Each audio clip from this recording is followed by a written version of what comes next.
Hello and welcome to another episode of our From the Helm series, live here on the beautiful Gold Coast at the Resources Rising Stars Conference for 2025. I'm Grady Wolf, Senior Market Analyst with Bell Financial Group.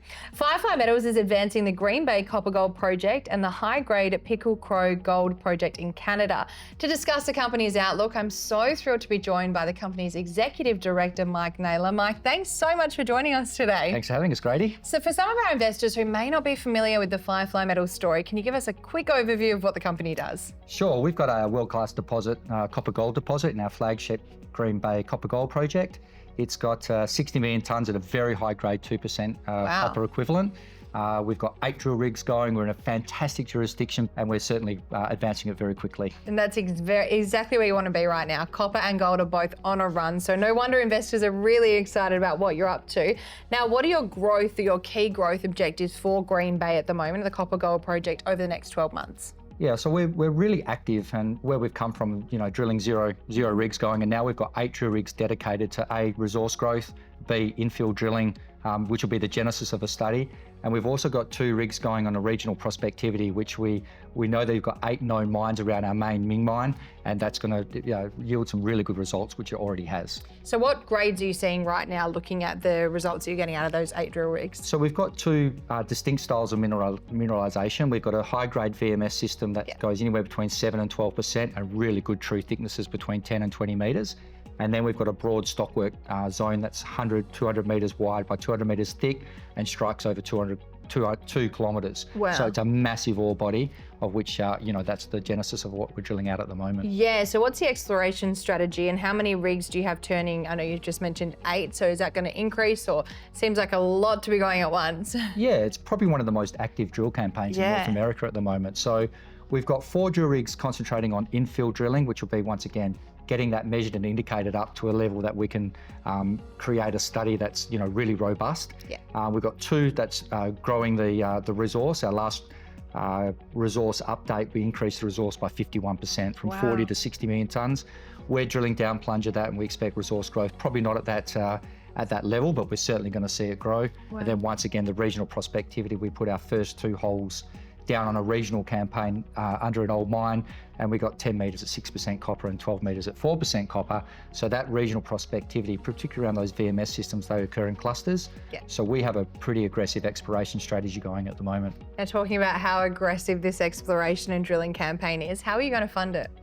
Well, we're lucky enough to just completed a capital raising. So we've got $145 million in the bank at the moment. So very healthy balance sheet. It is. So we're really got strong support from our institutions that have followed us along the journey, from our Bellevue days right the way through to now. And that's led by BlackRock at 13%, 67% institutionalised. So for a company our size to have a register like that, and we just hit the ASX 300. Well done. We are really excited, really good position financially to get enough funding there to final investment decision. Yeah, definitely. Now, a lot of recent drilling results at Green Bay, as we kind of mentioned, have come up in the same area as the Green Bay that you're looking at.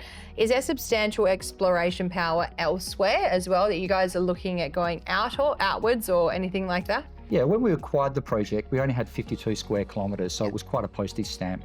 Shortly after, 6 months after that, we acquired another 300 square kilometres. So we've got all the regional geology that sits around the main Ming mine. Yeah. So we raised money specifically for that regional exploration where those 8 old historic mines sit, which is outside the main Ming. The nearest one's 2 kilometres away. Our first 2 drill holes that we put underneath that VMS system yielded 10 metres at 6% copper and 12 at 4% copper equivalent. Wow. So we're really excited by that regional, and we've dedicated 2 rigs to go there for at least 12 months to grow that regional exploration, which is super important for us. Yeah, and what infrastructure is already at Green Bay, and how would this assist with the production start? Yeah, we're super lucky. There's been historically $250 million invested into this mine. Wow. There's a decline going down 950 metres. There's a shaft that sits there down to 600 metres. There's admin blocks. There's a whole suite of infrastructure that sits there. And that, as an accountant, speaks to me in 2 words. It's going to save A, money when we come to starting production, and B, just the time it would take to get that infrastructure down. And then we're blessed by 2 things. We've got a port that we've got an agreement with only 5 kilometres away, which is amazing. Yeah. And we've got hydropower that runs through our tenements. And when you think about hydropower, A, it's green, and it's 6 cents a kilowatt hour. Wow. Compared to the WA goldfields, which is 24, 25 cents a kilowatt hour, Yeah. those power costs are phenomenally low. That is insane. Yeah, definitely. Now, copper and gold prices are naturally in the right place right now. And in this commodity cycle, what's your outlook for pricing and structure in terms of hedging versus unhedged in the FireFly kind of story? Yeah, it's a really interesting one. I'm sort of at the cold face at the moment. Yeah. You know, our study comes out in March next year, which is going to be a real catalyst for, you know, how we take this or advance this project. Yeah. But I'm speaking to offtake partners, I'm speaking to traders, I'm speaking to corporates, I'm speaking to smelters right now. Yeah. We haven't even got a study, but we're getting courted really, really quickly by these guys. It's a historic mine, so it was a very clean product. Yeah. So, you know, people know it's know proven, what's going to come out and expect to come out of this mine.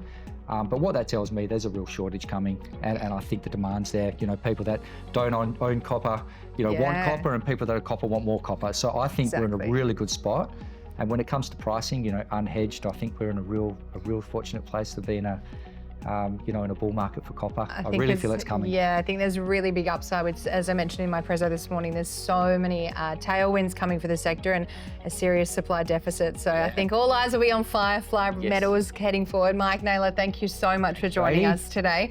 And I hope you enjoyed that episode of From the Helm as much as we did filming it. Keep an eye on FireFly Metals over the coming 12 months and beyond.